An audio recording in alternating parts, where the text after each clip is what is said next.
Hello, good evening, and welcome. This is Australian Transformers Weekly. We are talking about Transformers news from around the world, and I'm trying to come up with a new line for this with Australian accents in Australia while covering... No, it's not any good. Anyway, this is episode 224. We are recording live for the second week in a row. Thank you very much for those of you counting. On Friday, January 22nd, 2021. This week we will be talking about some new figures. Some of us have some new figures, Bradley, and Tony went to watch Transformers the movie, so we're going to hear about that. And there's a few new Kingdom figures coming, so we'll talk about that. All that and more is coming up after this.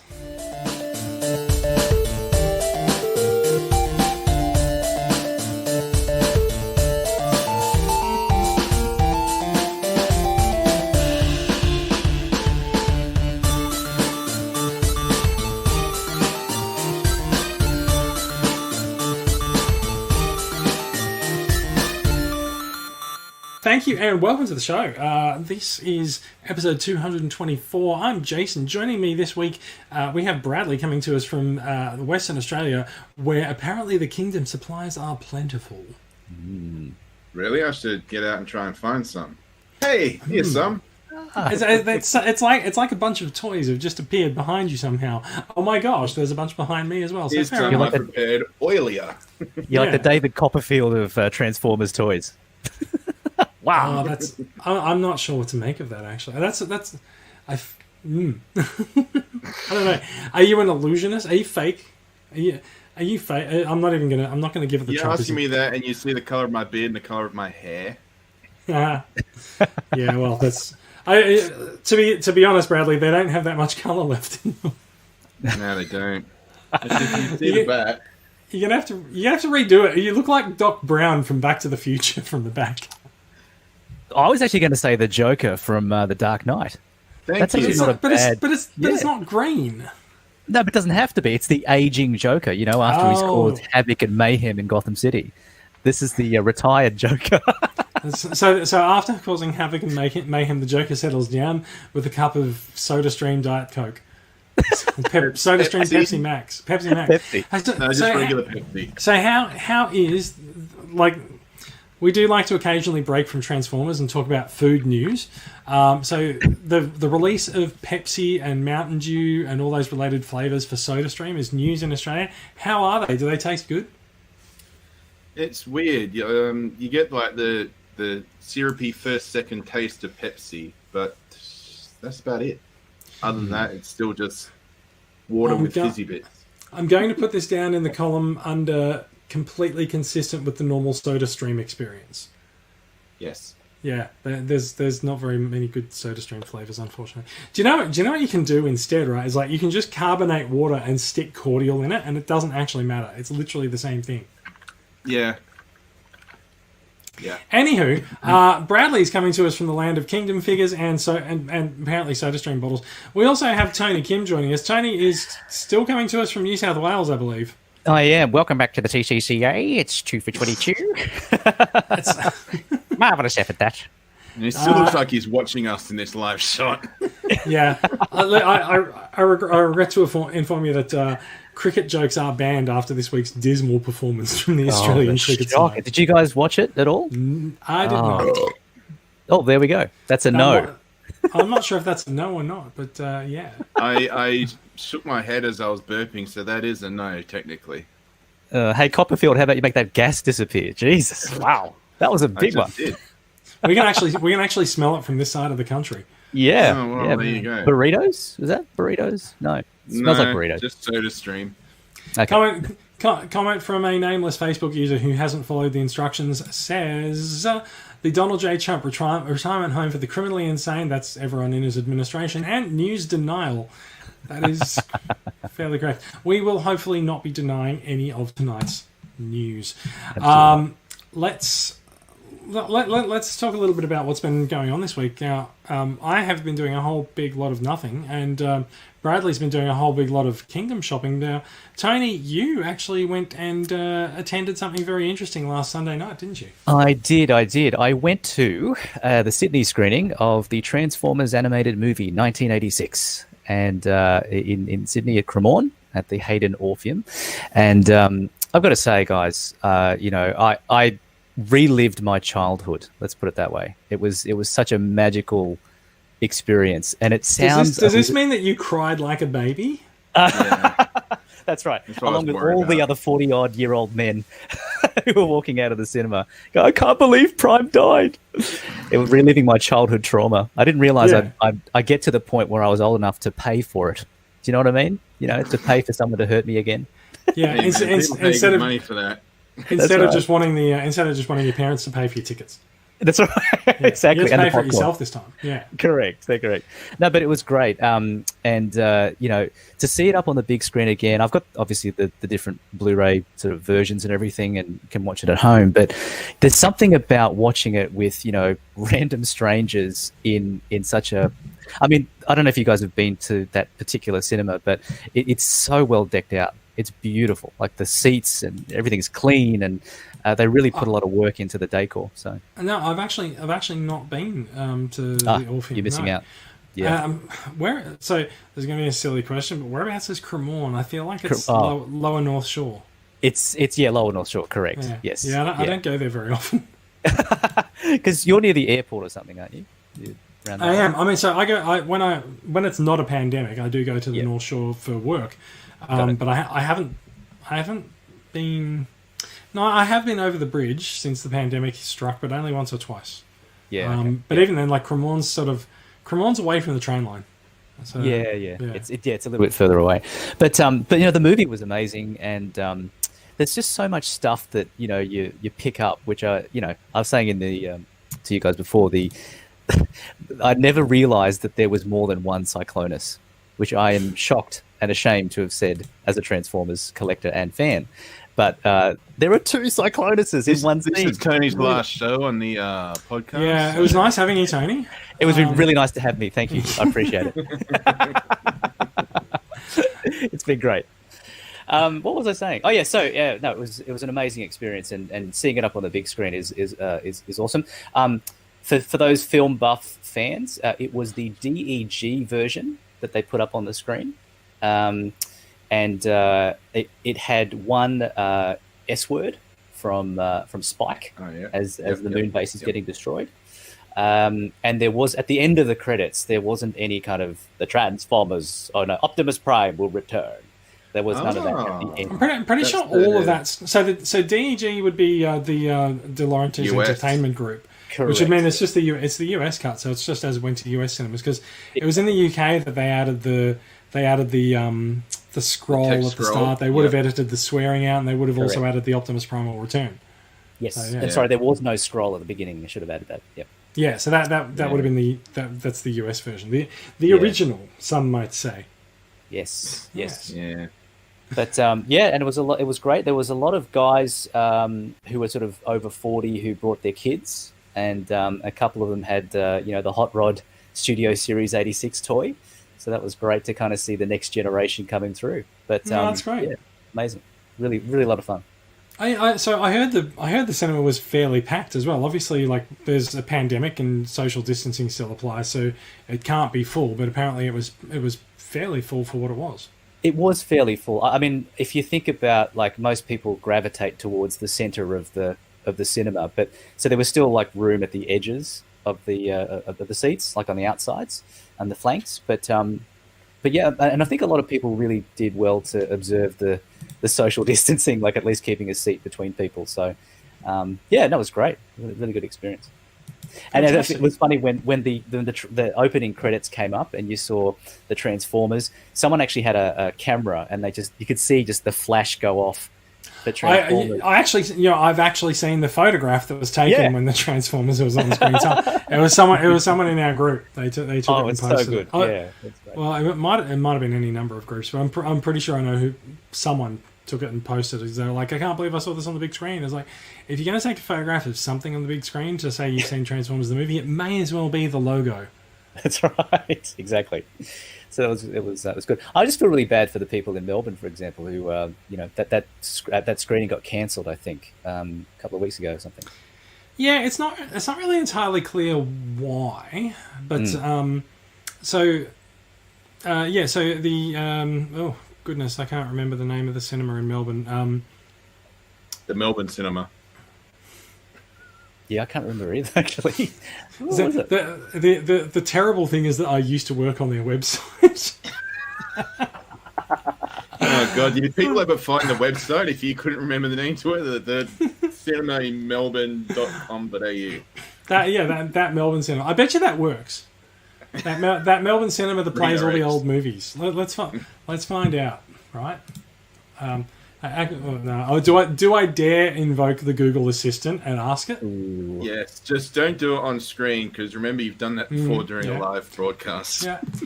Hey, Google, what's the name of the cinema in Melbourne that plays all the old movies? Is it Piccadilly? Because we got one on WA. Astor Theatre. It's the Astor. There you go. All right. Hey, Google, stop. Well done. Thank you, Google. Well, excuse me. I was just giving you the information you asked for. Sorry, something went wrong for lounge. Oh, she's still talking back. The Fair enough. lounge? Okay. Yeah, I've got a Google Assistant device in the lounge as well. So it was the Astor Theatre, and the Astor Theatre screening got cancelled due to rights issues, and it's not entirely clear what the rights issues are, and it's let's face it, rights issues are boring. So if you go back to the Astor Theatre and you're like, what exactly are the rights issues? They'll just be like, oh, the rights issues are when we can't blah, blah, and I'm like, no, I get that, but what happened? But they won't be able to tell you. Because I thought the official explanation was it was COVID related. No, the official explanation, according to Simon, it was officially because of rights issues. Because Simon was the one that contacted them, and they said, yeah, no, it's been canned. So yeah, a bit of a shame. We were wondering whether or not the Sydney one would be cancelled as well, but turns out it was not, and it went off without a hitch, which makes us wonder even more about the Melbourne one. Yeah, we had the right issue.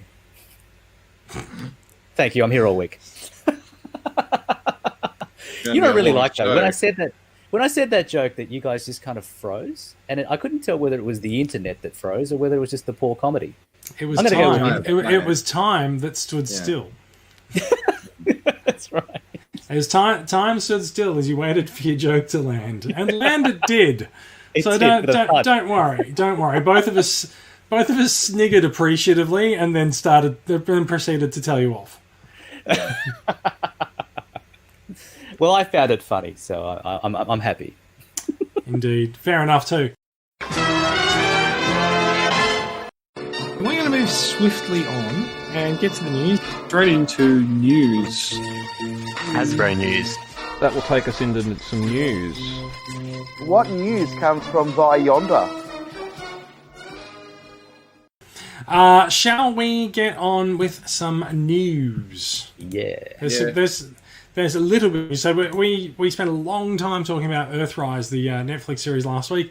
So long, in fact, that we skipped a lot of the news because we already ran to about 1 hour and 50 minutes. We won't be doing any such thing this week, but there is still some news to be seen. So without any further ado,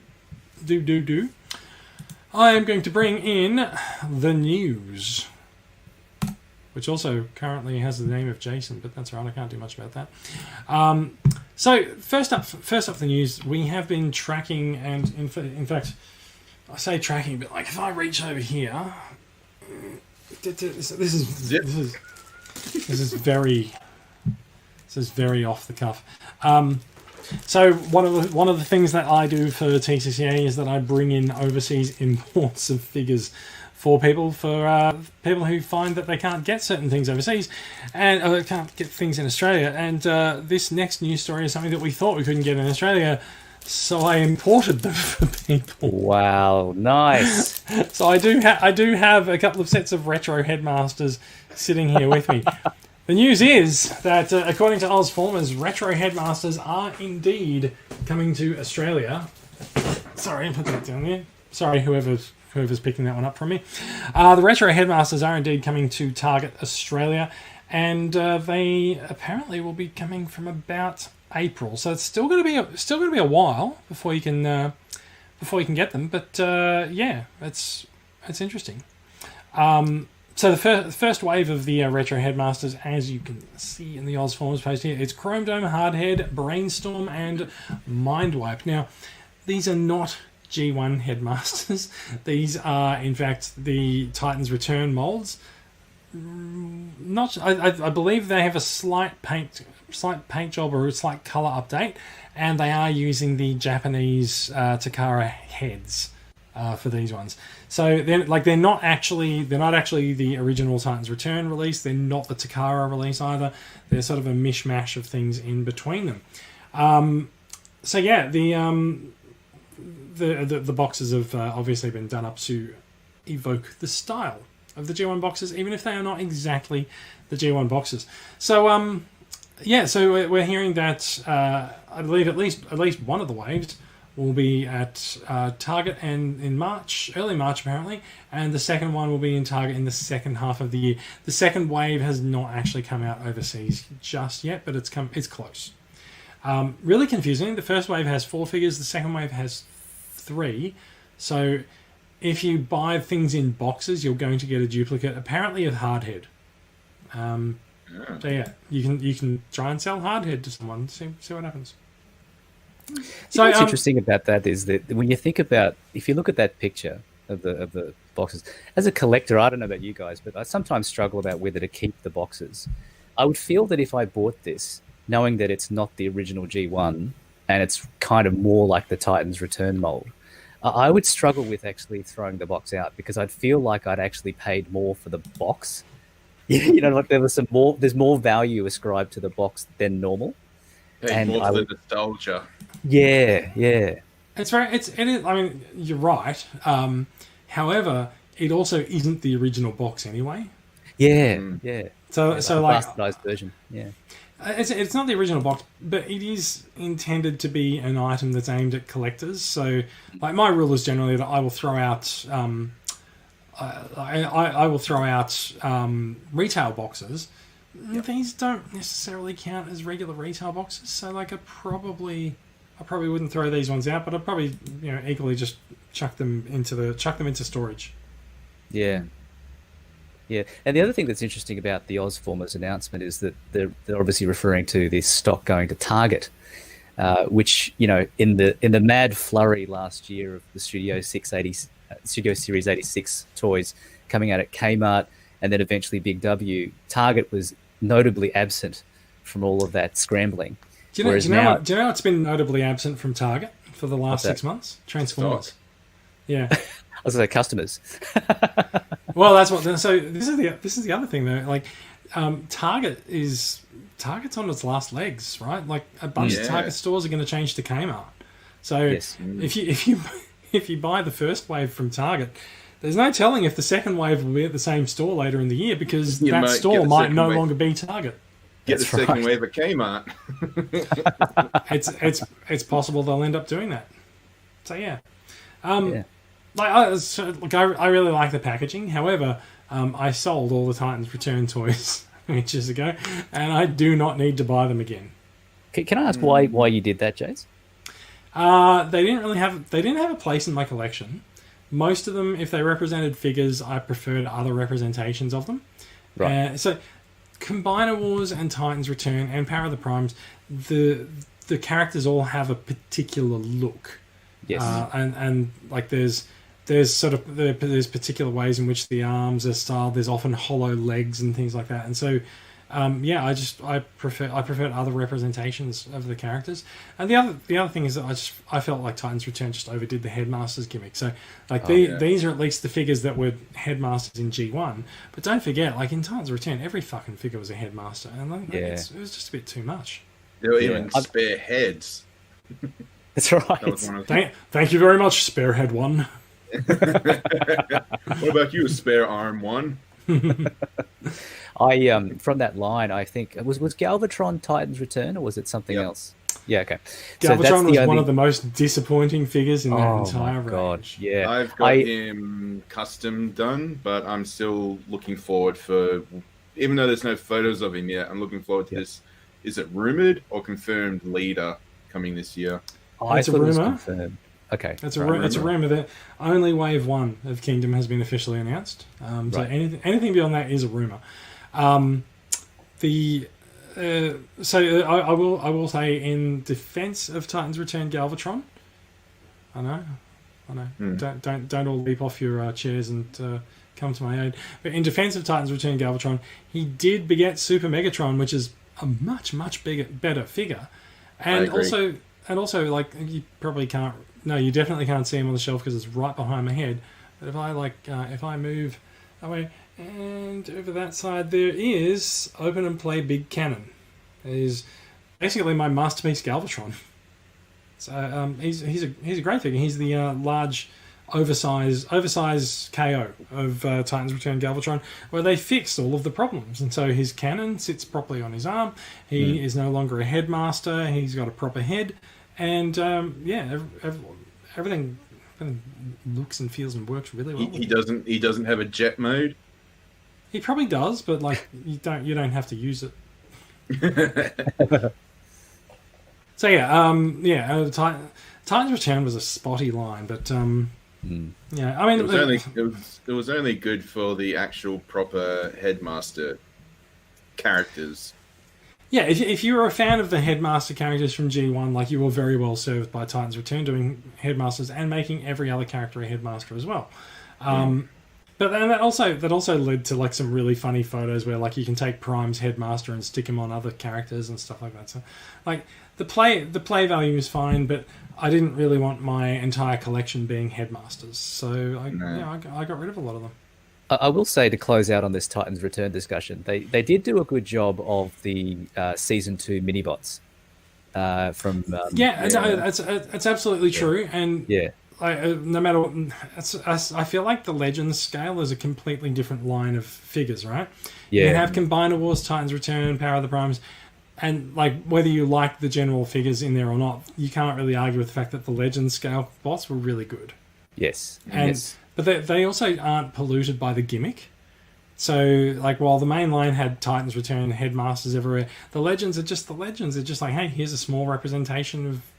Oh, they could incorporate a head, but they weren't. They were their own robots. They didn't have any accessories or anything. Yeah. So like criticism of the retail lines is generally the Legend scale bots are exempt from it. Pretty much. I mean, we got from Power of the Primes, I remember we still got a really good Wheelie and Beach Coma. Yes. We did. Yes, we definitely did. I think Wheelie was actually in Titan's Return. Not sure. It's only like 3 years ago, and I can't remember this shit, but that's okay. Let's too much stuff to remember. Yes. Let's move on to something else that we can't remember, which is that Studio Series 86. While we're pretty well served by having had some of the world's first look at Studio Series 86, we did not get, not yet anyway, the Grimlock leader class figure that comes with a little non-transformable but fairly well articulated wheelie figure that can ride Grimlock. Now, there's any number of reasons why we didn't get this. Chief amongst the reasons seems to be that we were not meant to get Studio Series 86 when we did. However, we did, and apparently Hasbro breathed a sigh of relief that they did not actually release Grimlock while Big W was having trouble scanning Voyagers and letting people walk out for them with $29, because that would have been terrible for the leader class figure to go out the door for that much as well. Mm-hmm. So, now that the figures have been released in the US, Hasbro's going to bring them to Australia. We've seen this pattern. Kingdom has hit the US on January 1st, and now here we are, sort of a few weeks later. It's now making its way around Australian retail. So we do expect to see Studio Series 86 Grimlock start turning up in our stores in the coming weeks. Well, I've got to say, I am a massive fan of this figure. This looks amazing, and I kind of think that I I don't mind having bought the Power of the Primes Grimlock, only to have it superseded by this one because it looks so good. So I'm happy to do it. But the only problem I have with this is that when you see it in robot mode, there's this really ugly dark brown chest plate on his robot mode that obscures Yes, there is. the Autobot Let's scroll symbol. down. Let's scroll down. to That's it. carrying over Look from at the that. toy or animation. I think it was the toy that had the original G1 toy that had that. But look at that. I mean, come on. The rest of the build looks amazing. He's a tank compared to Optimus Prime. Look at that. You know what? This is actually the first leader class figure that we've actually gotten in a while that's genuinely a leader. Yeah. So for a long time, all the leaders in Siege and Earthrise, they've been Voyager class figures. Which don't forget, that's the figure on the right is in Optimus Prime. There, they've been a Voyager class figure with armor. So this is legit the first big Transformer that we've gotten in sort of a bigger than Voyager scale. Yeah. He's Yeah, a leader class scale, and he has an extra accessories. Yeah. Yes. Oh, I mean, look, he's a big chunky boy. That's pretty good. Yeah. Looks amazing. There's a shot of him in box, a blurry cam, and this is the most interesting photo to me. This is a comparison of Studio Series 86 Grimlock on the left and Masterpiece Grimlock on the right. Now, Masterpiece Grimlock, I remember it was a little bit controversial at the time because of the height of his shoulders, because that was not something that was actually part of the G1 character. And so Studio Series 86 has that right, and it's also got the looks like he's got. I'm not sure if that sword is actually from Studio Series 86 or if it's from the Masterpiece figure. No, Can't really it tell. doesn't come with the sword. The Masterpiece figure, the accessories, some of them were transparent because he had a light up gimmick in his hand to make it look like the weapon was energized or something. So that's I'm pretty sure that's not from Masterpiece. So you're saying it does come with the sword? No, it doesn't come with the No, sword. but it does come with a gun, but not with a sword. Yeah. Comment from a Facebook user says that Grimlock looks so good. It's correct. Sucker. It's correct. So good. Suck ya. So good. Suck He it. does- Oh my god. He does look great. There's also a brief shot there of Grimlock and Megatron. Now, Megatron's a Voyager in Studio Series 86. So Grimlock's in Kingdom, isn't he? He's not a leader. No, he's Or is he? leader. No, he is a leader. So he's even bigger than the leader. So yeah, As well, he should be. yeah. Now, He's a big boy. Yeah, now I saw a video review. Kremzik did a great sort of review of this figure. I don't know if you guys saw that video, but one of the things that one of the things he did was do a side by side with the Power of the Primes Grimlock, but he had an oversized version, Ooh. Oh. so it wasn't a proper comparison, to be fair. But like this one, hands down, completely won me over. The one thing that's interesting, I've seen some photos as well of people, I was talking about that little brown thing across his chest, that you can sort of half transform him, and there's screws on the other side of the chest that you can unscrew to take the brown plate off. So that's going to get me through and justify paying the amount, because that was the only problem I've got with this. I mean, can't you just stick an Autobot symbol over it? I think it's got an Autobot symbol under it. Under it. Yeah, that's Yeah, right. I know, but you were complaining that it obscures the Autobot symbol, so can't you just stick one on it? No, not just that though, but it just looks weird. Don't you think it looks weird? It's got this black thing across his It looks chest. like Grimlock. I do admit it does actually seem like a big black piece sitting in the middle of what I remember to be Grimlock's cartoon form. Correct. And that's what I'm going for. I'm going for the cartoon version, not the G1 toy version. Yeah, fair enough. I'm just looking forward to getting rid of my Power of the Primes Grimlock, and hopefully, if the rumors are true, we'll be getting more Dinobots in the Studio Series 86 line. I hear a rumor that there might be a Slag coming in Wave 2. With a rumor Daniel? that he will be a leader class as well. Yeah, we hear the same rumors. How funny. Yeah. So and yes, I also heard that as well, that he'll come with Daniel. I don't know why Slag comes with Daniel, but whatever. Should be Sludge. Oh no, that's Spike. Yeah, no, none of that packing stuff makes any sense. Anyway, so as far as this figure goes, we should be expecting it. So retailers have taken pre-orders for for 86 Grimlock in Australia. He didn't hit he didn't hit retail at the same time as our early release, but he should be coming around with proper release in the next few weeks. Yeah, he's certainly out in America at the moment. One of my mates is over there at the moment. Managed to pick one up from Walmart, and is sort of gloating. The other thing he noted, by the way, is that it comes with wheelie, of course, but wheelie is apparently not posable. So it's just like a little action figure that kind of you can't even bend the knees. I thought wheelie was posable. So like, maybe he's not. And rotate his head, but you can't you can't stand him up by himself. Correct. Oh dear. And there's a little. That's really disappointing. Now listen. I've seen You should go on mute, guys. Okay. I gotta say, I've seen video reviews of this Grimlock, and they've said if you've got Titans Returns wheelie, then you're good for wheelie. That's probably right, I think. Yeah. So what you're saying is that when I recycle the box, I should just leave wheelie in it. Well, I mean, yeah. Yeah. No, Yeah. Fair enough. Constantly squatting in that pose. If you take him off the back of Grimlock's neck, he's constantly squatting. It feels like you could do something with that. Something photographic. Hot toilet. Yeah, you could do something photographically incriminating with that. Something scatological, you're thinking there, Jace? Yes. I'm thinking like the trouble is that I don't think I do. I don't have a real life rendition of the poo emoji. Except, do you know what? I think I do, because I think I've got one as a pen topper. So yeah, don't ask. Morning Glory is an amazing shop, and they sell all sorts of pens. Is all I'm going to say. I thought you were going to talk about like a giant sort of emoji poo type cushion, and way out of proportion with wheelie. Yeah, it's like you have to like put the cushion on the couch in the background and bring wheelie close to the camera. Yeah. Either that make it look like he's done a really big dropping. Yeah, really big dropping. Wheelie has a lot of fiber. Let's put it that way. Yeah, true. All right, let's move on from the poo talk with Wheelie, and let's look forward to Studio Series 86 Grimlock.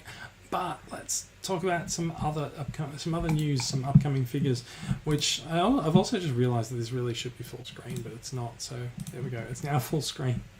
And people have been looking at my bookmarks the whole time. It's like, what does Jason have a bookmark for overseas Transformers orders for, and what's the Ingress bookmark, and what's the BitTorrent bookmark for? These questions and more in the next episode of TCCA. Yeah, no, it's not likely. Let's go to the news story though. The next story though, which is a Kingdom figure. A prototype has been shown off for Kingdom Dinobot, shown off by Takara Tomy, and look, I'm not familiar with Beast Wars figures. However, I know I've been trying to change that for years. You know how you don't read the run sheet. Yeah. I also don't watch Beast Wars. Well, one day, when the quarantine's lifted, I'll come over to you, I'll read the friggin' run sheet while you're watching all 3 series of Beast Wars, and then we can talk about you watching Beast Machines afterwards. Ooh. That was not part of the deal. I said Beast Wars, and I don't want to watch Beast Machines. So I'm sure I've mentioned this before, but when I went to TF Nation in 2019, they had Marty Eisenberg there, and he was not sure if he was the showrunner or something on Beast Machines, not sure, but he also did Transformers Animated, of course, for which we love him, but he also did Beast Machines, and they introduced him, and they're like, Marty Eisenberg, Transformers Animated, yeah, and so blah blah blah, yeah, and the showrunner of Beast Machines. Yeah! There was dead silence in the room, and he's grabbed the mic and he's gone, we know everyone would have preferred 2 more seasons of Beast Wars. Yeah, So anyway, unfamiliar as I am with the character, I do have the Masterpiece figure for Dinobot, and so I am am at least partly familiar with his proportions, his look, and his accessories. So like, I see the tail, I see the pink staff, I see the beast mode head, which is actually genuine on this figure, and it was not on the masterpiece. And like he looks like Dinobot to me. How about you guys? I think he's missing some. Well, like this is a prototype, isn't it? Because I think it's missing a couple of paint apps by the looks of it. But this does still look amazing. I bet you it goes out to market like this. Probably, but it's better than what have I got at the moment on my shelf? I think I got 10K Dinobot. Just go back to that though. Like, where do you think it's missing the paint apps? The sword should be silver, and I think the bone things on his legs, I don't know if they're painted or not. Like the size of his legs, he's got 4 ridges. I can't see if they're white or not. I would not expect there to be paint applied to the legs in the way that they've come through. Like a lot of the other figure seems to be painted, so yeah, I'd say that's probably done. But you could be right. Yeah, I'm not really a fan of Beast Wars myself. I'm sorry, Bradley. 2 out of 3 ain't bad though, right? On this call. But I got to say that I do admire this figure, because I can tell there's a fair bit of engineering that would go into transforming it into its alt mode. So, you know, I really do. As a collector, I value the engineering that goes into these things. And this looks quite interesting. Although, is that tail on his left hand, that looks like that's kind of stuck there, is it? Or is it? Do you think he's holding it? So that's that's meant to open up into a weapon as well. Right. Okay. What does it open up into, Bradley? It's no one actually knows. It's like a spinning sort of shield, but it just spins. Right. Okay. Yeah. So it does do something. I would say that really interestingly, if you look at his right hand, you see the way that he's holding the weapon is actually really interesting, because that's not a 5mm. That's not a 5mm gap in the hand. Like, that's actually hooked onto claws. Yeah. And so my suspicion would be that there's a similar arrangement on his left hand for holding that other weapon as well. That is an interesting detail. So as far as the engineering of these guys, like I think it's amazing that so much of these characters, their design and stuff speaks to the transformation that they need to do, because you can see parts of them in their hands and in their feet and obviously in the chest, and so like that sort of prescribes how the figure is meant to transform. So they're not designing this from scratch. Like, they're trying to meet a template. They're trying to meet a template, and like people know what Dinobot looks like. So like if you suddenly removed his beast head from his chest and like put it on his back, it would be weird. People wouldn't go for it. So they really are they really are doing modern reimaginings of these figures. Yeah, and Brad, how does this compare to the original toy? Is it sort of, I mean, obviously, I would imagine it's an improvement just given the modern day sort of thing. But are there other things you can see here that look better than what was on the original? This legit looks like a screen grab from the show, whereas the original toy is just, I think it's about it's probably like a deluxe size at best. Okay, right. Yeah, Beast Wars scaling is just horrendous. Plus, for some reason, in the original toy line, all the characters had mutant masks. So Dinobot's head is sort of like encased between these two large, what look like shoulder pads. Right. So, right. Yeah, this just looks totally amazing, and yeah, really looking forward to seeing how the transformation is realized. Well, since you asked, there you go. Oh, there's a rear shot of him. Nice. What an angle! Yeah, you can see. You can see there. He's So it looks like they're keeping one thing traditional. The beast mode feet end up being his robot hands. That seems to be the case with a lot of them. Yeah. Yeah.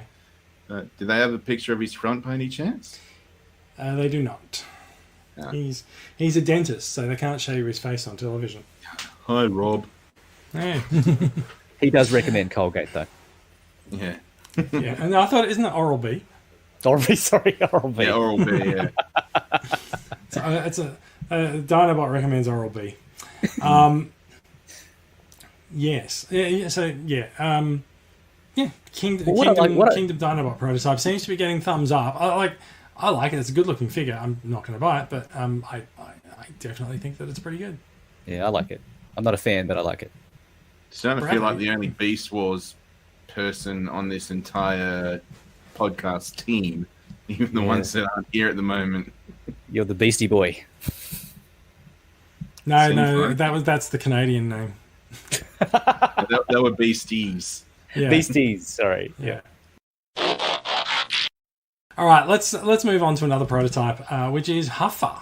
Yes. So you mentioned Kremzeek reviews earlier. So Kremzeek's got his hands on a Deluxe Kingdom Huffer, who looks just a fantastic upscale of not an upscale, but a fantastic sort of redo and update to his G1 look. He's a dinky little truck, and it is known that he can, in fact. Someone says, a Facebook user says the flip top head was Reach, not Oral B. Thank you for commenting on the dental joke, the dental hygiene joke. However, I will just say that we didn't actually go for the flip top head. But Went to rob the dentist. Yeah. Back to Transformers. We now return you to the Transformers. We are looking at deluxe scale Huffer. And frankly, when you see him in robot mode like that, I reckon he looks amazing, and I can't wait to get him. He's so good. There is a, if I'm going to nitpick, and it's only a very small thing, but if there's a photo of the back of him, his legs from the back are very hollow. That's pretty true of most figures. Let me see if I can find that.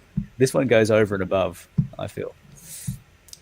I don't think you have it there. Oh, maybe you do. No, I don't think. So what I'm looking at is the TFW screen caps of Kremzeek's review, and I don't think they've got that. There is a nice size comparison though, which is taking a bit of time. So he is a small deluxe, which is kind of consistent with like what you sort of expect from let's say Cliff Jumper and the like. So like with his hood over his head, he sort of gets up to Wheeljack's height, but he is a small figure. Which makes it even more interesting, actually, that when he's in truck mode, he's fairly comparable to Optimus Prime's cap. Oh, maybe he looks about proportionally small. However, it is also worth noting he can tow Optimus Prime's trailer, and he probably looks better doing it. He looks like he's more in scale doing it. However, there we go. That's great. So it looks better on him than it does on Prime. Yes, nice callback to that G1 episode. Yes, that one time. Yes, the one time. Unless you get it in the comics, I don't know. Probably not. No, I don't think so. But Kingdom Huffer. I think he's looking pretty good. Look, as I've said, I'm not really that into Beast Wars, so for me, Kingdom is sort of about the G1 characters that it reimagines. And yeah, same with me. I'm definitely there for this Huffer. Are there any photos of how Huffer scales next to the other mini-bots like Bumblebee, Netflix Bumblebee, or Cliff Jumper? There's one there, next to the other scale shot that you took. Oh, yeah, that's right. There's a Bumblebee there. Yeah, that's interesting. So he's a head taller than Bumblebee and Cliff Jumper. So yeah, but he's still on the small side. Yeah. Remembering also that on the left of the shot there, Ironhide is definitely a large deluxe. Yes. Was he a deluxe? I thought that mold was a Voyager. Ironhide is a deluxe. Okay. So actually, it's kind of surprising to me how small B is there, but yeah. Yeah, how small B is or how tall Huffer is. Why can't we have both? Because if you're gonna get like if people are sort of focused on the scale, I think this is probably the one negative that might put people off a little bit, I think. Yeah. Just that he looks way taller than Bumblebee. And so if you were lining him up with the other mini-bots from Season 1, like I would, that the Huffer would stick out like a sore thumb, I think. I got a we have one comment from someone watching the live stream on Facebook. I'm going to mangle his name. It's Glenn Missel. Missel. No, I've destroyed that. I'm sorry, Glenn. Comment from Glenn says, I was never into Beast Wars either. I was always G1, but these new figures got me buying them. So there you go. Watch the show if you haven't, please. I want someone out there to watch the show because I've recommended it. It's the what is it? It's the 30th anniversary this year. Is it 30? 30 or 25? 96, 25. I think, for Beast Wars. Yeah. Yeah, so it's 25th anniversary this year. Yeah. There you go. So there's Kingdom Huffer, and we're going to close out the Kingdom news tonight with one last look at another figure that is also unreleased, but also generated a bit more of a. So I will just say to the person who is commenting and says, "Can I drop a bombshell, Jason? Just a little one about Beast Wars." I'm just going to say you may not, because we cannot see who you are. So if you could please follow the instructions on the thing that says go to streamyard.com/Facebook and connect it up so that we can see your name, then you definitely can drop a bombshell. In the meantime, we are going to go to. No, we're not going to go to that one. We're going to go to Deep Cover. So, Deep Cover is the much anticipated repaint of Siege Sideswipe. How many repaints of Sideswipe do we have? We've got Sideswipe, we've got the G2 Sideswipe, we've got Red Alert, we've got Tiger Track, and so Deep Cover is an anticipated and expected repaint because we know that Hasbro has been mining the Generation Selects.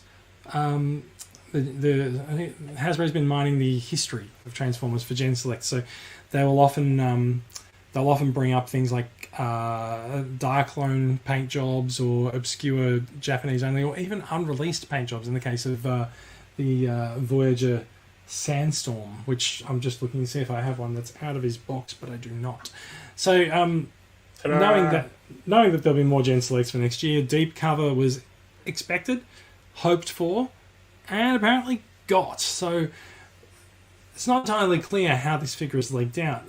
It's not followed the usual pattern of leaks. It's turned up for sale at a toy store in Las Vegas that I've been to, called Rogue Toys. Rogue Toys is pretty cool if you like. Toy stores and things in America. There are so many old Transformers to go around. If you just look at these, if you look at these stores, and I've been to Rogue Toys. Their Transformers selection is amazing. So it was very interesting to see that they got this guy in, and they got him in like this. And not only that, they sold him for what was apparently just a fairly regular retail price. He came in a standard Gen Selects box, but his inner packaging is very different. It's a brown insert. It looks like it's been knocked around quite a lot, and he's just tied onto that like a Kingdom figure. Now, there is a bit of thought that is saying that Gen Selects this year are probably going to get rid of the plastic insert tray, which is fantastic news if they do, because despite the fact that Hasbro said a couple of years ago that they're not committing Transformers to it, we've definitely seen Hasbro make a lot of strides towards reducing the use of plastic on Transformers packaging. Most Kingdom toys only just have the smallest of plastic windows on it, and that's almost it. So it's good to see Gen Selects going a little bit greener. I don't like throwing out the Gen Selects boxes because the boxes are fantastic. They're really strong and sturdy boxes. However, we are here to talk about Deep Cover. Now, someone purchased Deep Cover from Rogue Toys and has probably taken lots of photos. Now, he being a Siege Sideswipe repaint, he can pull off all the awesome poses that Sideswipe can pull off. As you can sort of see here, he's got the ankle tilts. He's very, very well balanced, and there's lots of really nice detail. He's got this fantastic blue, black, and white, and with red accents color scheme to him, and and as someone again, we can't see your name, so please follow the instructions in the post. First, Deep Cover. Since the original, I think Deep Cover is usually overlooked in favor of Clampdown. we haven't had a clamp down for a little while in. Well, actually, I think the last time we got clamped down was actually a masterpiece. Morgan Maroney also says that is a nice paint scheme for sure, which I agree. It really is. There's plenty of other. I'm just looking at that picture, that robot mode picture, and I don't know if you guys are familiar with the really obvious promotional game Pepsi Man from the original PlayStation, but he had a theme song that was just Pepsi Man. And looking at those knee pads and that color scheme, I'm just hearing Pepsi Man. Just. I see why. However, I'm just going to call attention to the fact that it's the second call out for Pepsi, and I think you're being paid. No. Is it even better than the real thing, though, Bradley? Oh dear. Cheaper. So if you put deep cover and sideswipe side by side, which one of them will survive the Pepsi challenge? I was going to say, would this toy be the choice of a new generation's? But it will be the select of them. Yeah. Because the box isn't there, but you can see the box there with the insert in it. That looks so good though. Look at that. So the really interesting thing about that is that this is the Cybertronian car alt mode, but like it totally works. It totally works as what would really be an Earth mode alt car. I love little badges on the doors and on the front of the hood. Oh, it's so good. Yeah, it's not a very good deep cover, unless it's a Decepticon. He's not. Okay. However, just the rear shot just looks fantastic. So that is Generation Select's deep cover. He's not been announced yet, so we don't really know. We don't really know when he's coming, but suffice to say, there's a lot of people who are very interested in acquiring this figure. He's a great mold. I like the Siege Sideswipe mold is one of my favourites in the last few years. It's really easy to transform. It's really easy to pick up and play with, and yeah. Well, that Siege Sideswipe mold is the one that got me back into collecting. Just its simplicity, the design, and didn't they also use that mold for the Gigawatt Back to the Future? Gigawatt is definitely a Sideswipe repaint. He's retooled a little bit around the front, but definitely a Gigawatt. Yeah, it's amazing. So, yeah. Really money for old robot mode. So so we, as I mentioned, came up at Rogue Toys, which is really surprising. Usually these things come out from weird sales in somewhere around Asia and end up leaked into the likes of people like TomTom. Like, Teo Bayo. Oh yeah, TomTom. Yeah. Taobao. Yeah. Taobao. That's the one. Yeah. Let's move on. There's a couple more stories. Buzzworthy Bumblebee. Now, I don't think we've actually talked about the Buzzworthy Bumblebee line. This sort of jumped out at us from nowhere. There is a Bumblebee and Spike Witwicky, although you can. So this is a core class figure. However, he's core plus an accessory in that he's got Spike as well. Now, I gotta say, I find it really weird that they went to the trouble of painting Spike's head on the packaging, and also it looks like Daniel, not Spike. But they went to the trouble of painting Spike's head on the packaging, and on the toy itself, the mask place is just silver. I think this is just repaint of line ad. That came with Titans Returns RC, same mold at least with the. So that one was a Headmaster. Yeah, but this still folds in half, like, and turns into the car sort of thing. Yeah. I wonder how would they have actually put Spike's face on it though, right? Like I can see logistically, you'd either have to paint his face on the outside. Just do a little Lego Man smile. That's right. Or you'd have to have like a plastic sort of cover over the top with a molded head underneath, which I imagine would have cost a little more to produce. And repro labels. There you go.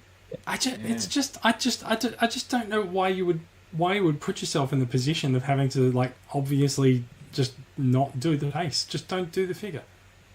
Yeah. At some point, just go, maybe we can't actually do this figure justice. Yes. Well, But also yeah. Also the Bumblebee figure. I mean, come on, guys! Like, look at this thing. It's not even Titan's Return type, levels of quality. Was it Titan's Return or Power of the Primes? I can't remember. But the one that had the old version of Bumblebee before the Netflix Bumblebee came out. But this looks so basic. It doesn't even look like a V-dub. I mean, it's like there's not even trying. They got the head right. I think the head looks good. Well, so on the head, we've got a comment on screen from Morgan Maroney saying it looks like the evergreen Bumblebee head. And that's true if you look at the packaging. Like the Bumblebee down on the front of the box next to the Buzzworthy Bumblebee moniker definitely looks like evergreen Bumblebee.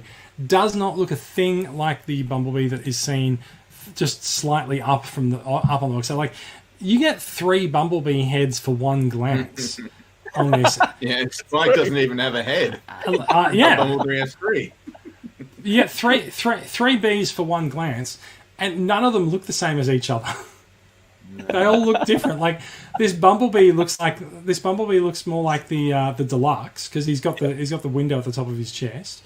The head between the paint, the background and the foreground does look somewhat consistent, but the head down at the bottom doesn't look consistent at all. Spike's a bit of a mess. Bumblebee's a mess. He's a tiny bee, and he doesn't really convert into what would be called a V-dub alt mode either. He's just sort of like a weirdly sort of extra deformed car, more so than in G1.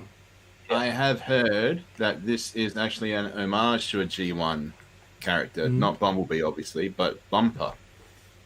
I've heard that as well. But at the same time, maybe do that under a different name. Yeah, because like I said before we started recording, I'm legit considering this figure as a Bumper, but at the same time, they'll probably just re-release this as Bumper. Gen Selects. Yeah. I gotta say, it's the first time. I don't know who the Spike. I don't know who the Spike would be repainted as if it was the Gen Selects. Daniel. Yeah. Well, all you have to no, totally. Like all you have to do is just change the highlight color. Change the name. Make it pink. You change the blue to pink and you've got Carly. Change the blue to a light blue and you've got Daniel. There you go. Yeah, there you go. But there's so much weird about this. We just made Hasbro money. That's right. Thank you, Hasbro. But the thing is, like, there's so much other weird stuff as well about this. So, like, the first thing is, like, you see the... I don't think I've ever seen a transformation on the back that's ever had just one move, right? If you look at the Spike, there's literally one. The move is that you knock him over. That's right. Just give him a bit of a flick, and then there's your transformation. But then on the front of the package, if you go back to that other picture, it's like, instead of knowing that this is completely unnecessary, apart from the fact that all the pictures look all weird at each other, the buzzworthy word.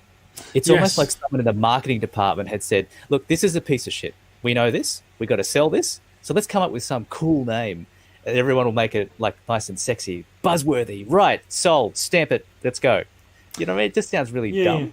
So the weird thing is, though, that this is the figure name is not Buzzworthy Bumblebee. No. Buzzworthy Bumblebee is the name of a subline. Yeah. And the subline bridges across multiple toy lines. So you'll notice up the top left of the box there is a Transformers War for Cybertron Trilogy brand. It's not Siege, it's not Earthrise, and it's not Kingdom.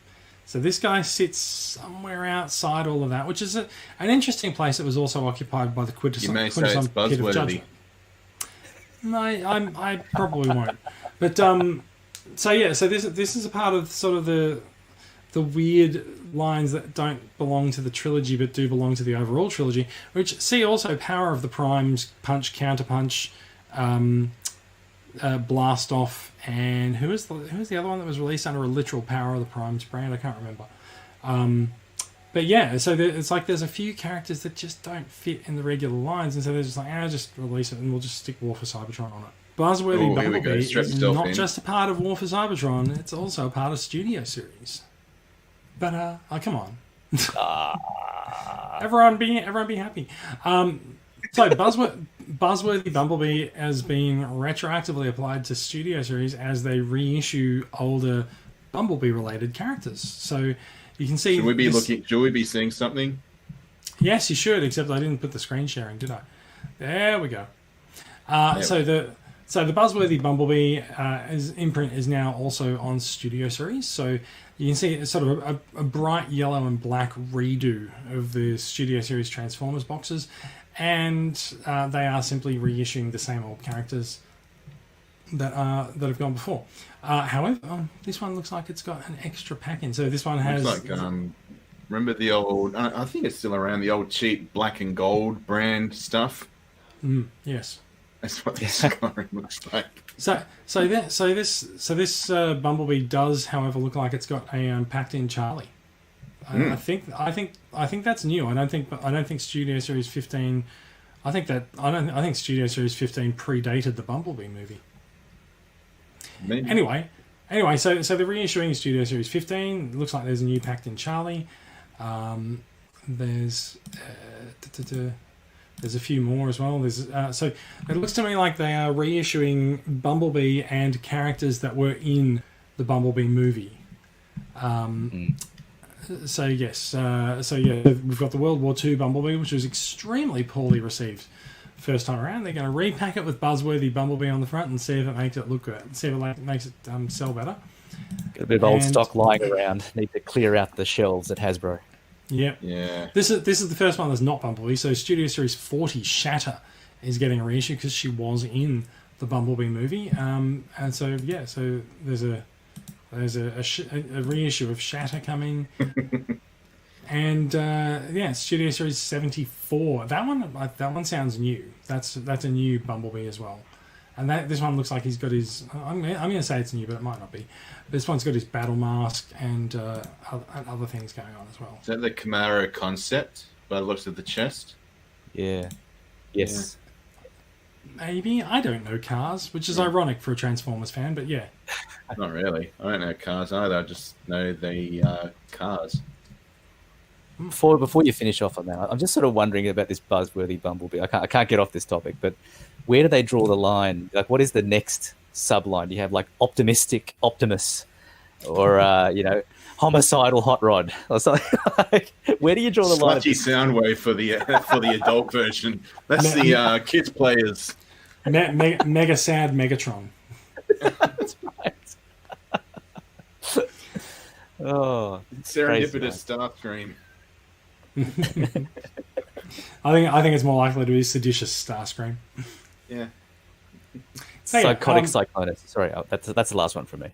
Fair enough. The Buzzworthy moniker doesn't make much sense to me, and No. to be perfectly honest, I don't think the Studio Series reissues are going to sell that well under that name. But it is what it is.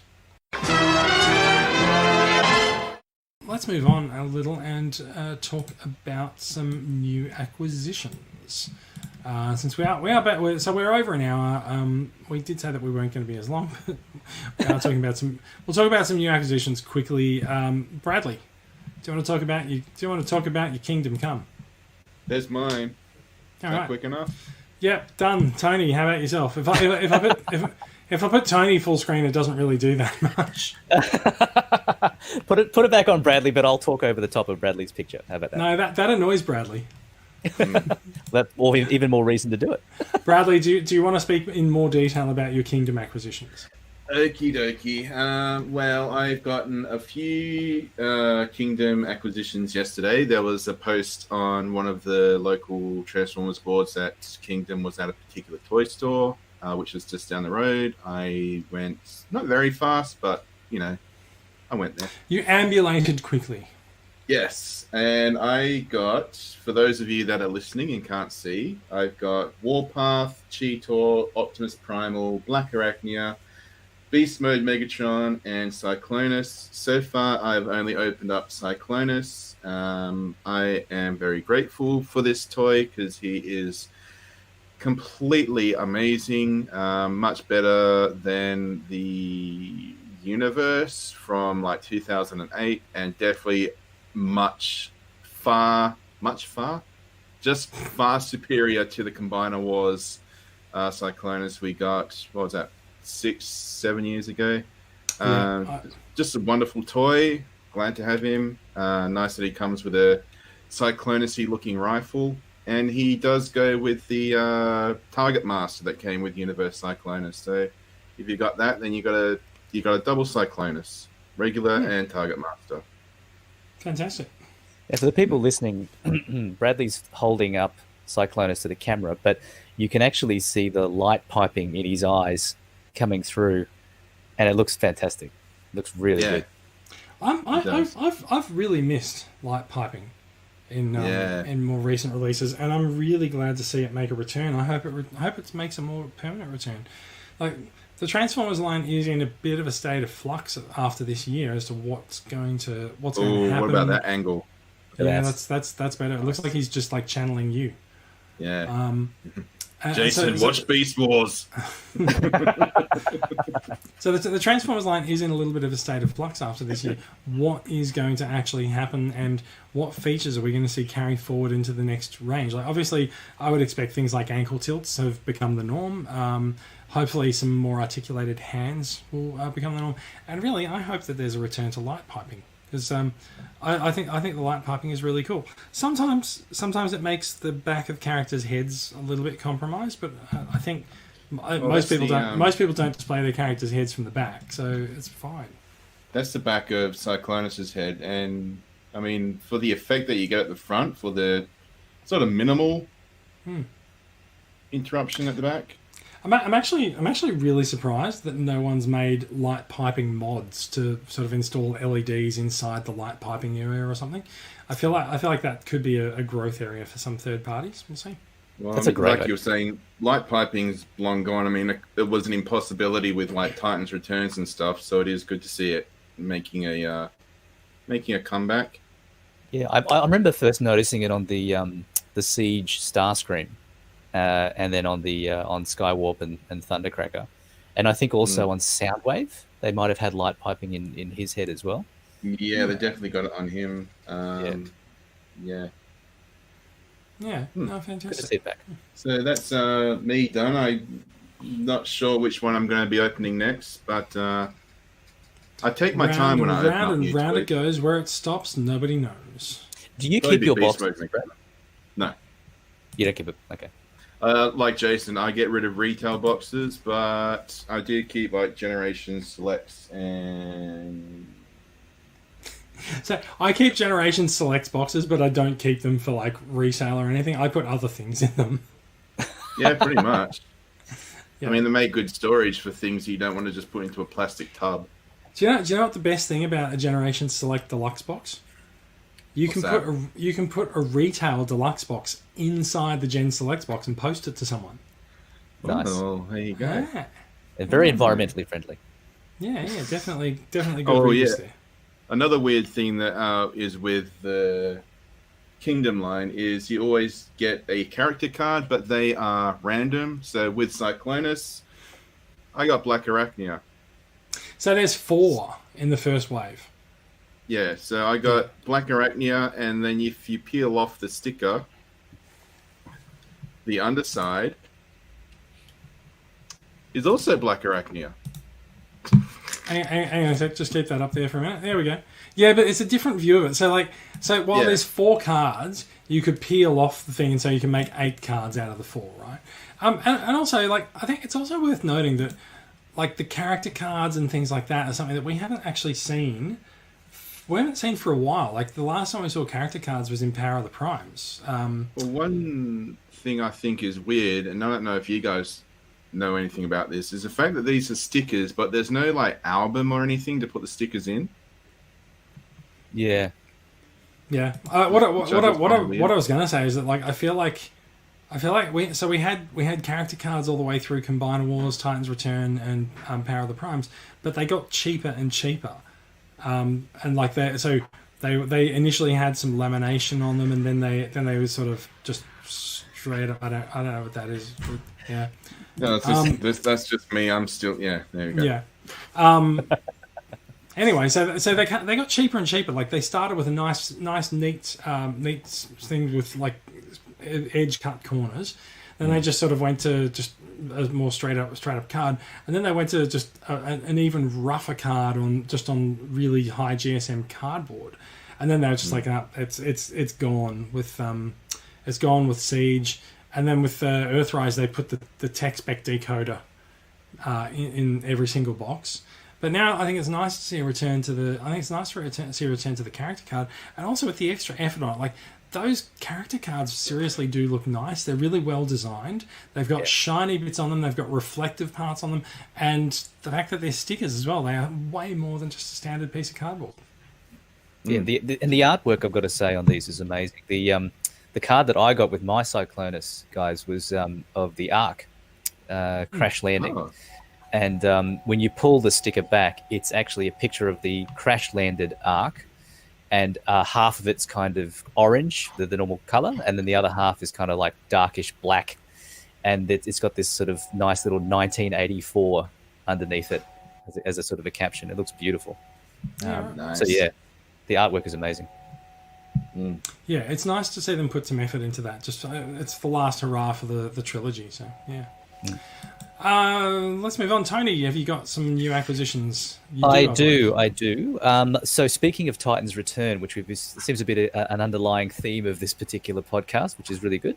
I got the Titan's Return Autobot Cosmos, which just hold him up to the camera for us. Yeah, is that in focus? Can you see that? Yeah, excellent. That's great. Okay, great. Yeah, I always worry about the camera not being in focus, so that's good. But he's got 9 transformation steps, very easy looking transformation, and also to the point we just making a second ago around cards. He's got a very nice GSM card, Titan's Return, really good sort of battle artwork for Cosmos. So very simple transformer, but definitely one to sort of fill out the collection. He's actually one of the mini bots that I'm going to start on season 2 now. After last week's podcast, we were talking about my original sort of plan about getting just the season 1 cast. I started to get a bit hungry, and so now I'm working on season 2. That took a week. I know. Yeah, season 1 is a gateway season. It leads to the harder stuff, like season 3. Yeah. Very true. But yeah, so I'm going to start on getting the rest of those guys. So the other acquisition I got this week was the Siege Ultra Magnus, which is one that I'd been holding out for. I know I should have probably waited for the Kingdom Ultra Magnus, Nope. but no, you don't think so? Why don't you think so, Brad? I've seen video reviews for it. It's not great. Oh, great. Okay. It's a very, very, very slight remold of the Siege Magnus. Right, but the cab is based on Earthrise Prime, though, right? No, I think the cab is based on an Earth truck mode, but not Earthrise Prime, I believe. it's I thought it still was- no, it's still the War for Sight. It's still the Siege Magnus. It just has an Earth mode looking chest. Oh, and no battle damage, obviously. Yeah, interesting. Yeah. Okay. Well, this one, the Siege Ultra Magnus, looks amazing. And similar to what I expect the Grimlock leader to be, this guy is also a big unit. And the transformation is just a heap of lot of fun. Like just removing the blue and red parts from his body to see the old white Optimus underneath. But yeah, I've been spending a lot of time transforming this guy today. Probably a little bit too much time, I would say. But yeah, definitely a great acquisition. And I got him from the Pop Culture guys in Victoria for about $90. So I kind of considered that maybe a little too high, but actually, if it had come out on the shelves, I wasn't around when it was doing that, I guess. But it would have been around that price, wouldn't it? It was Around indeed. $90. Yes. Yeah. So it's definitely a really good acquisition for me. Oh, fantastic. I only have one acquisition to talk about this week, and it is not open yet, but it is this lovely lady. And if I hold it there, I can't see the microphone anymore. Masterpiece RC. She's come express from Singapore via Oh My Primus, and I haven't opened her yet. In fact, I think I've got a couple of Masterpiece figures I haven't opened yet under my desk. So, under the desk she goes, and You've got a full weekend of opening Masterpiece toys. oh mate, those toys have been sitting under my desk for weeks, months. Like, I don't think I'll be getting to them anytime soon. That But, packaging looks amazing, though, Jace. On that RC, like I love the boxes for Masterpiece. They do such a great job. Well, so this one's especially striking because RC's color scheme is especially striking, being pink and white. Put that against the black color scheme of the Masterpiece box, and like you do have something that'll catch your eyes. Yes, and she'll go on the shelf with the other Masterpieces behind your head there. We can see on the left of the screen. Yes. Now, I gotta say, I'm not entirely sure that she'll stay in the collection, because as my collection moves and changes, and I get rid of some things, I no longer need to actually have a complete Masterpiece collection. So if I don't like her, I'm going to replace it with the MMC Azalea, which a lot of people are very up on as their Masterpiece RC. So we'll see what we think. I've heard from people who love her, and I've heard from people who hate her. So we'll see what I was surprised mentioning changing your collections, as I'm sure we all do it, but I saw on Twitter you got rid of RED. Is that true? I did. I unpacked the Transformers Red. I'll put us back in the 3-up. I unpacked my Transformers Red Optimus Prime the other day, and I put a photograph of him. I took a photograph of him next to the Earthrise Prime just to sort of see what the differences were. And I gotta say, Earthrise Prime was easier to pose, and the red one, you sort of like you move the limbs around because it's all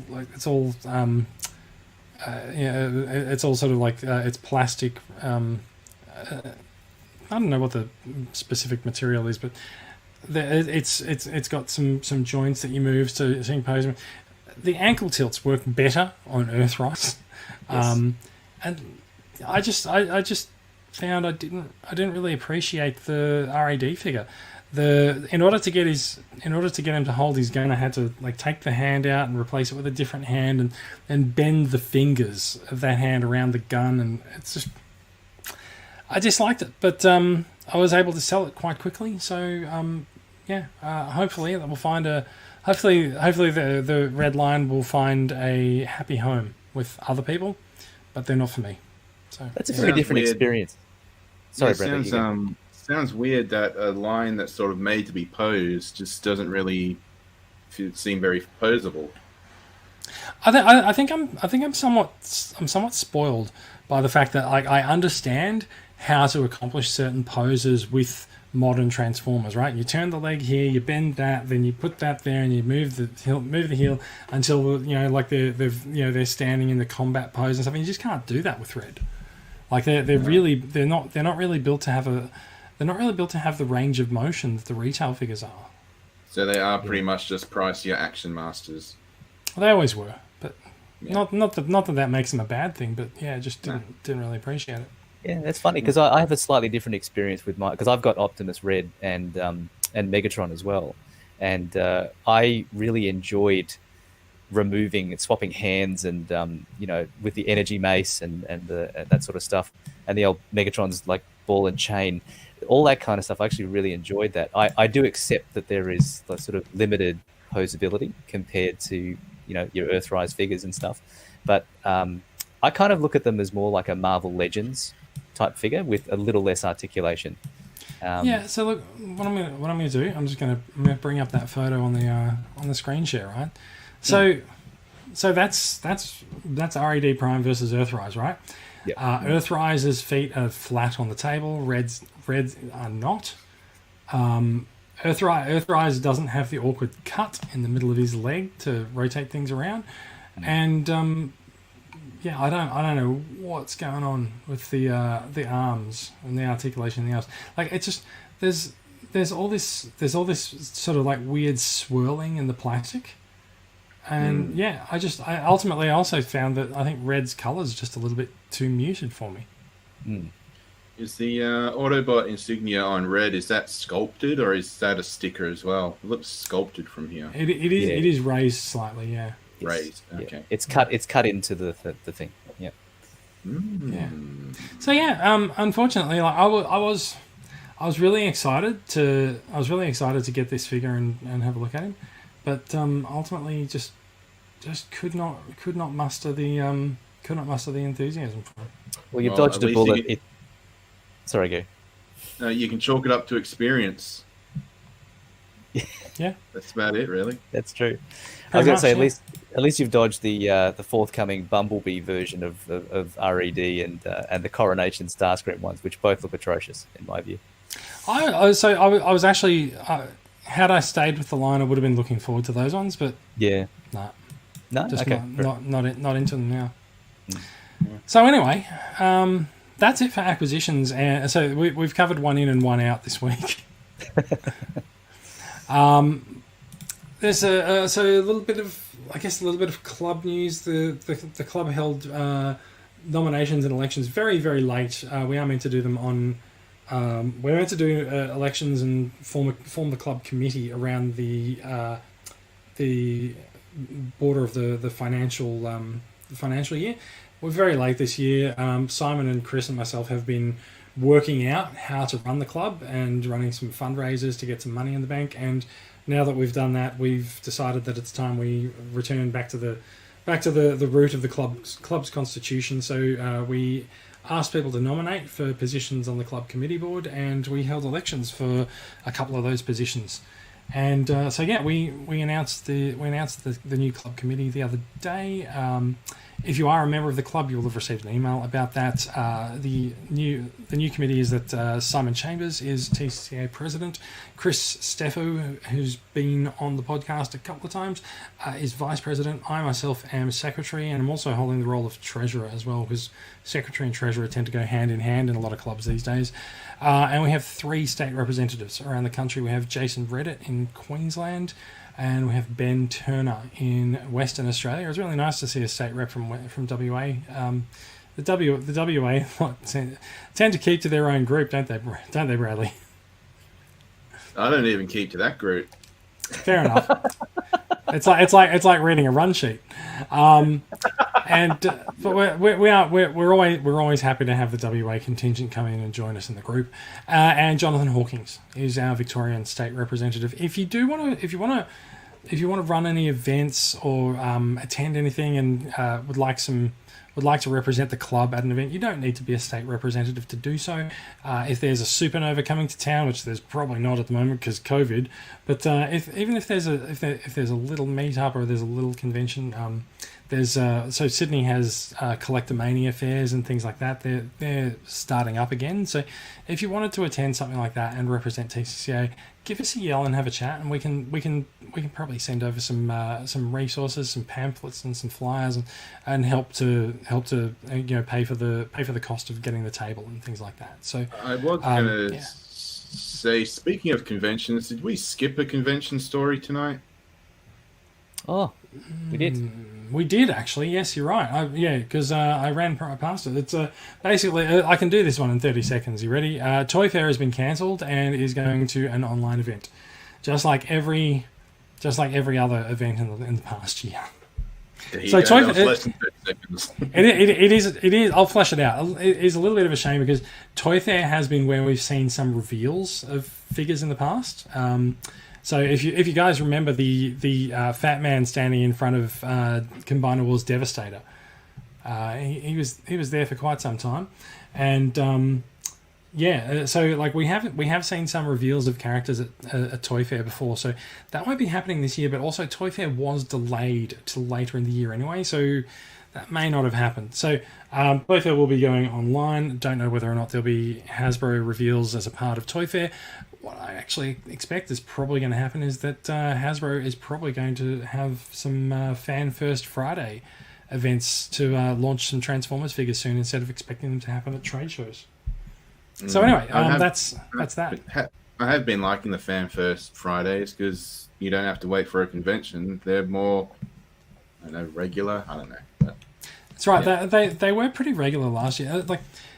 So in general, what ends up happening, right, is that the structure for the lines for the years seems to be that they will sort of do wave 1 and 2 should be in the first half of the year. That didn't happen last year because of COVID.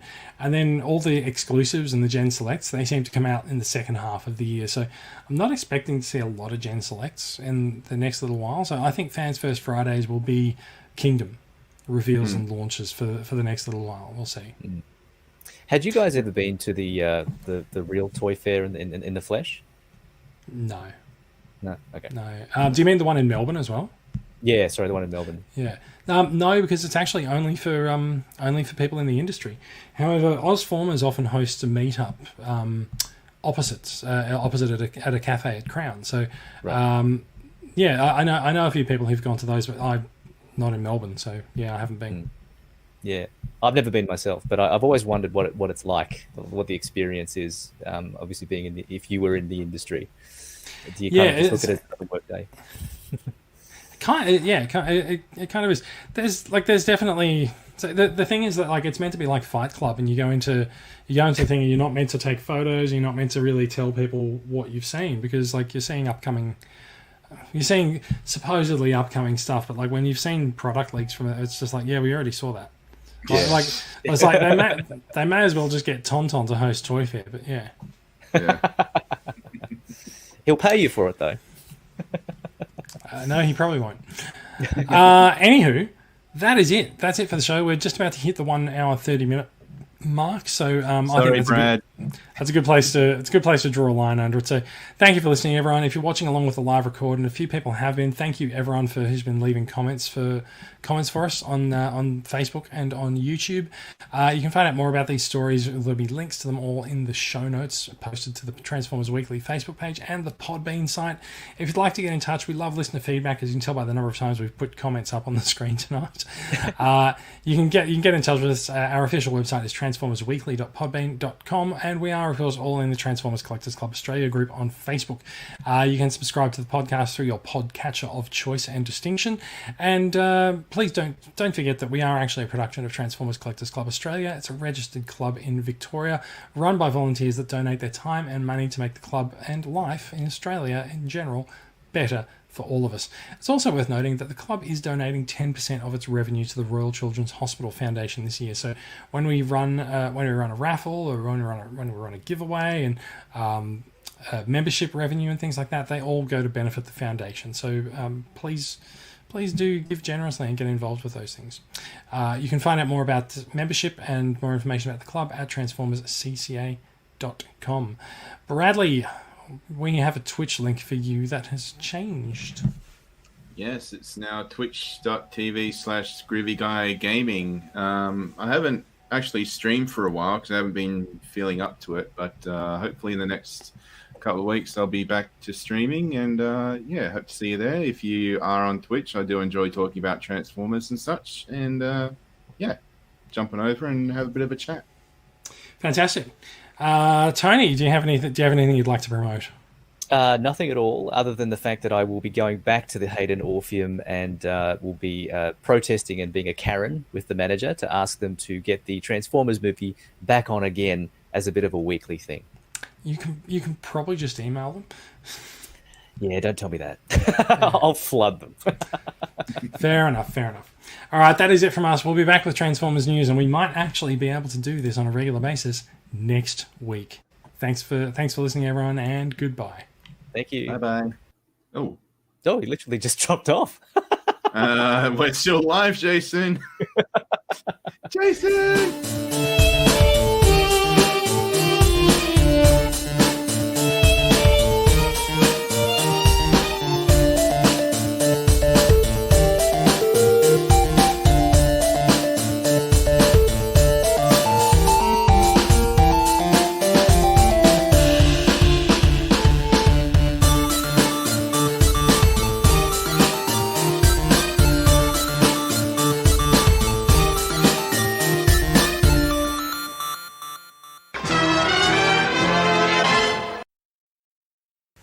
Yes. So it's gone live on. So it's a little bit of production note for those of you watching the live stream. So we now go live on both Facebook and on YouTube at the same time. Yo. Very nice. Oh, so that's handy. And you know what? We could also do Twitch as well. Yeah. Actually, I wonder if we should register a Twitch channel. Anyway, the opening credits have finished in the meantime while we're talking about this, and they finished about 5 minutes ago. So we should leave an edit note for Brad and It's content. You should be grateful. And it's all free. So, hashtag content. Have you guys been watching Cobra Kai? No. I stopped halfway through season 2. Stick a hash brown on it and send it to the internet. Okay. Is it that delicious? Yeah. That's great.